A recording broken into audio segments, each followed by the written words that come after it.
Yeah. I can't do it all by myself.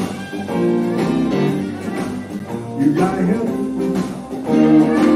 I can't do it all by myself. Come on, baby.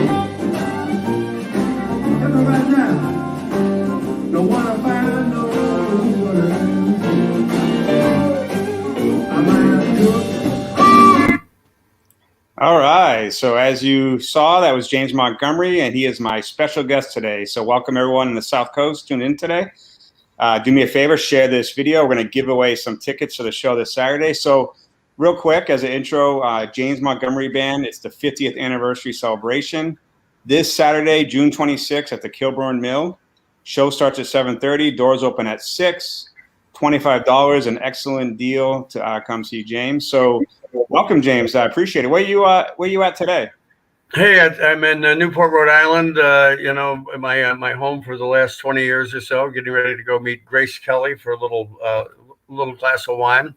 And that band, by the way, in that video that you just saw, that was a super band with Barry Goodrow from the group Boston on guitar, the music director for the Joe Cocker Band on guitar, and Marissa Licata, Grace Kelly, just a super band. And we're going to have a killer band at the Nightstage Performance Center at Kilburn Mills. I've got a bass player who's from the Joe Perry Project, but subs with Aerosmith, and I'm drummer 5 years with the Geils Band. And once again, I bring in the music director for the Joe Cocker Band on guitar. So it's going to be a great band and a couple of special guests too, surprises.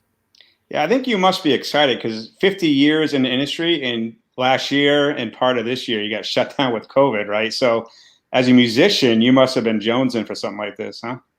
Well, you know, my cat began to appreciate my harmonica playing more and more during the pandemic there. He used to run away from it. By the end of the pandemic, he was actually eating popcorn and applauding after solos. It was unbelievable. My cat and I finally bonded. So, but no, seriously, you know, we did about 8 or 9 shows last year, all of them outdoors. And, you know, we usually do 8 or 9 shows in 2 weeks, but we did 8 or 9 shows last year. So it's just so much fun to be playing live again. The audiences are having so much fun. And of course, we're going, what comes next, the guitar solo or the vocal? I can't remember. But anyway, it's a lot of fun, and we're just so happy to be playing live again. And the audiences have been going crazy. It's just been great. Yeah, if you got a question for James, throw in the comments. I'll pull some of them. So 50 years, I was looking at your resume, the bands you played with: Aerosmith, Geils Band, Bonnie Raitt, Bruce Springsteen, the Allman Brothers. I can go on and on and on. People should visit your Wikipedia page. Who was kind of the most interesting to play with over your career? Well, the most interesting one for me was probably Mick. Although I did spend 3 days with George Harrison, and we both have a history of studying Vedanta, which are the scriptures that are the basis for Hinduism. So for me, it was interesting to hang out with George because we didn't talk that much music. We talked more about Hindu spirituality. But my favorite bands to tour with would be the Allman Brothers and Aerosmith. The Aerosmith just because we're so close. But the Allman Brothers were just such wonderfully nice people.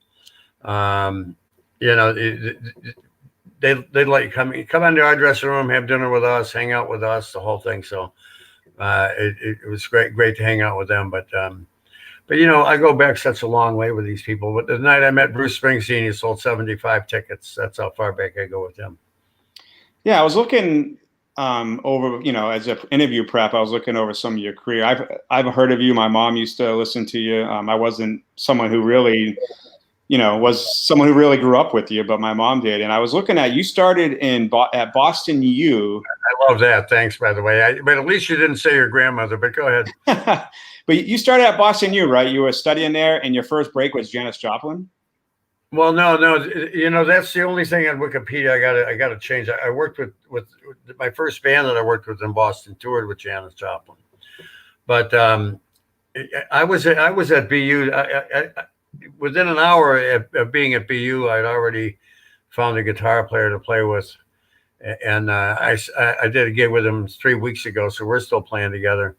And then I also had a jam band in my dormitory with Skunk Baxter from the Doobie Brothers and Steely Dan. So, we started working together in '67. That would have been in the fall of '67. And I still work with Skunk from the Doobies and Steely Dan. We still put super groups together and play together all the time. Yeah, if you're just tuning in with the great James Montgomery, he's playing this Saturday in New Bedford at the Kilburn Mill. I put the link in the comments. You guys can click and check it out. $25. Yeah, you have to go Nightstage Performance Center.com. You have to hit the .com on the link, and then that'll direct you. And I, here again, I'll say, we've been having so much fun playing, and the audiences have been going crazy. It's like back from the dead, It's just that old Bobby Bird song. It's been really great. Yeah, so you're obviously from the area. What's your take on New Bedford? I honestly, I think New Bedford is probably definitely the most underrated town in Massachusetts. I think, there are towns that get, that are rated higher, but underrated. It's just a great place. Downtown is beautiful. Some of those cobble-lined streets and everything.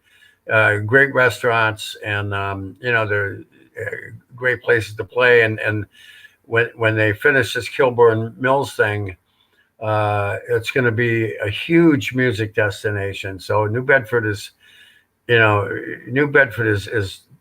poised to become a real music destination city. And when you think about people who live south of Boston and start thinking about fighting their way, on Route 24, Route 3 to get into Boston to see a show, in the very near future, with the theater that's already there, and with what's going to happen at the Kilburn Mills, I wouldn't be surprised if most people who live south of 128 would rather travel to New Bedford for a show than Boston. It's incredible town, incredible people, and with a lot of great restaurants, and the Black Whale and all those places are just fantastic. Yeah, share this video, guys. We're going to give away some tickets this week for this Saturday. If you haven't been to the Kilburn Mill, it's a great view of the Cove. Kind of see Dartmouth on the other side. Downtown south end of New Bedford. It's a great location. So the doors open at 6. There's going to be food available, and then you will be live at 7:30. What can people expect? So it's going to be opening band and then you, or is there a couple of bands? They point at me and I play, and then they point at me and I stop playing. So, I'm not. I probably should know the answer to that, but all I know is that we're coming out of New Bedford to kick some ass, and we're not taking any prisoners. And I'm bringing in a A-list player at every position. People up there will have played with Aerosmith, Jay Geils, Joe Cocker, Duke Robillard, and then me, of course. I play with everybody, but I'm talking about people who actually played in those bands. So it's going to be a superstar lineup, and we do have some special guests. I think I'm not supposed to announce who they are, but we do have some special guests coming up, and it's a Nightstage Performance Center .com, Kilburn Mills. Yeah, growing up, the one thing I known you for is harmonica, and that's when I went to go find a few of your videos, and it's harmonica. So how did you get inspired? Because not everyone's going to get inspired by the harmonica. Most people are going to be inspired by guitar, drums. What got you to the harmonica? Well, I guess maybe lack of a vision. No, I'm just kidding. There was I had a radio show for about 5 years, and every blues musician I interviewed, and I count Bonnie and Greg Allman as blues musicians, so they had a moment. But every blues musician I interviewed, and I interviewed everyone from John Lee Hooker and James Cotton and Robert Cray to Bonnie Raitt, Greg Allman, John Lee Hooker, everybody. All blues musicians have a moment, where they, it's like in rock and roll, it's like, well, I wanted to play guitar, I wanted to get the girls, I wanted to join a rock band, I wanted to wear Beatle boots, whatever it is. But blues musicians all have like this moment that just hits them and say, that's the music I want to play. And that happened to me when I heard a guy playing live blues harmonica for the first time. And and here again, I'm still playing with him. I've got 2 shows coming up with him. He's now the leader of the Uptown Horns, and he tours with the Rolling Stones, Jay Geils, and he plays saxophone on James Brown's Living in America, and also the B-52's Love Shack. He's all over that one too. So I heard a guy, and I had that moment that's what I wanted to do. Yeah, so obviously you're a great blues musician. Describe blues for people out there who maybe haven't experienced it. Well, we all do. It's like, I'm making a documentary about James Cotton right now. And he says, that, you lose your job, your girlfriend dumps you, in his case, you get shot 5 times. We all get the blues, but the thing about blues music is that it enables you to have like this cathartic experience. It enables you to, see that someone else has had the same pain, and then you feel that pain. It helps bring that pain out, and you have this catharsis where all of a sudden the pain doesn't feel so bad because it's been able to come out of you. Listening to blues, you come in feeling bad, but you come out feeling great. Yeah, so thanks for tuning in, folks. This Saturday, June 26th, Kilburn Mill. I put the link in the comments. You can click and buy tickets, $25 for a great show.